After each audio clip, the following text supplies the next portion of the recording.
Hello guys, magandang hapon. Yung face ko, bilog na bilog. Hindi yan for the content guys. Don't judge me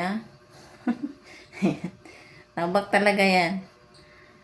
Yung nandun, tambak din ang tupiin. May plansyahin din ako. Pero ito muna ang unahin ko. Kasi ano na to, expired na. Pagkatapos nito is maligo ako, tapos magtupi at magplansya kasi wala nang uniform ang aking asawa. Hindi pwedeng mauna ang maligo ay ang magplansya kasi baka mapasma ako. Alam ko yung iba sa atin hindi naniniwala sa pasma pero kanya-kanya na lang yan. Yung washing hindi ko pa nailalabas. Parang dito ko na lang din ulit yan dito ko na lang din ito sa loob ulit kasi ay initan, nauulanan. So baka maging katulad ko to. Naging marupok. Dahil pasakali. Maghugas muna ako guys. Ayan o. Dalawa lang kami pero tambak ang hugasin.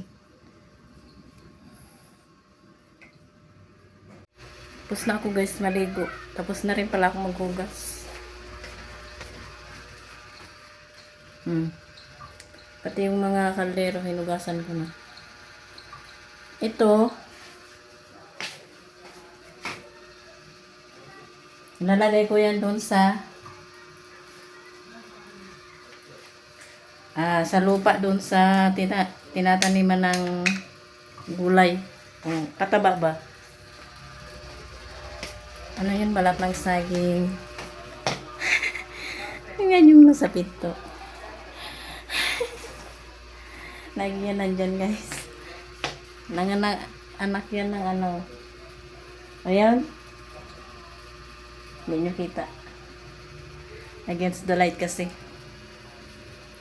Aso yan ng dito sa kabilang pader. Pero wala sila dyan. Nung nagbakasyon kami galing ng Baguio. Doon kasi yun sa kabilang channel. Ay, bakasyon ang galing Sibay. Pag uwi namin dito, yung pagdududa namin ay nagkatotoo. Nabuntis. Ayan. Buntis nga. Ang daming anak. Ito. Nategi yung isa. Tapos yung dalawa ay nampun nung kabilang unit. Pero hindi naman nakaya ata. Pinakawalan yung isa. Iwan ko yung isa kung nasaan na. Dami ditong aso. Palaboy. Hindi pa nabalik yung nandito. Yung may-ari ng aso talaga. Hindi kasi yan nakatali. So, na-juntes. Kaya may mga junakis. Simulan ko na to guys kasi alas 4 na pala. Tanggalin ko muna sa hangir. Iwan ko kung anong gagawin ko dyan. Charot. Hindi pa ako guys nakakapag-plancha. Ayan, nakahanda naman na yan. Ito yung paplansyahin ko.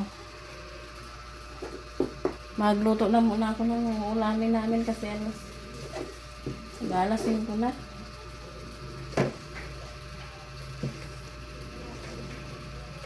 Maya darating na yung aking Diyosawa. Mag-harvest ako ng kangkong at okra. Nakakadami na ako sa okra. Ang lulutuin ko ay sinigang na hipon. Grabe naman yung ilaw. Kasi ko muna to guys. Ito. Munti lang naman siya. Hindi yan na tanggalan ng bigote.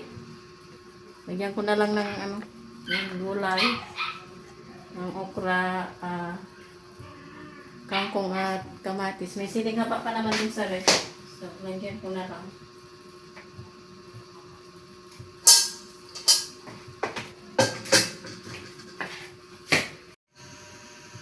Malapit nang maluto. Ayan. Saglit lang din naman talaga to guys kasi hipon lang ito. Tsaka inuna ko na yung okra. Sinabay ko na sa pagkulo kanina. Kaya malambot na rin naman yan kasi medyo mura pa ba. Yun ako na magluto kasi gabi na. Planchahin ko. Ito na guys yung sinigang. Dito na ako sa planchahin ko.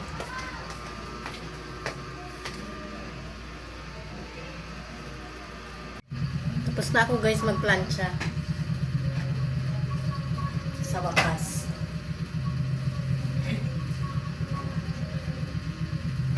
Nabulot ko na to. Sabay sa rice cooker kasi nagsalang na rin ako ng kanin eh. At habang nagpa-plancha, may dumating na pagkain. Kaya sa harapan namin, birthday ng anak. Ay, hindi na rin nga yung kanin eh. Punutin ko na.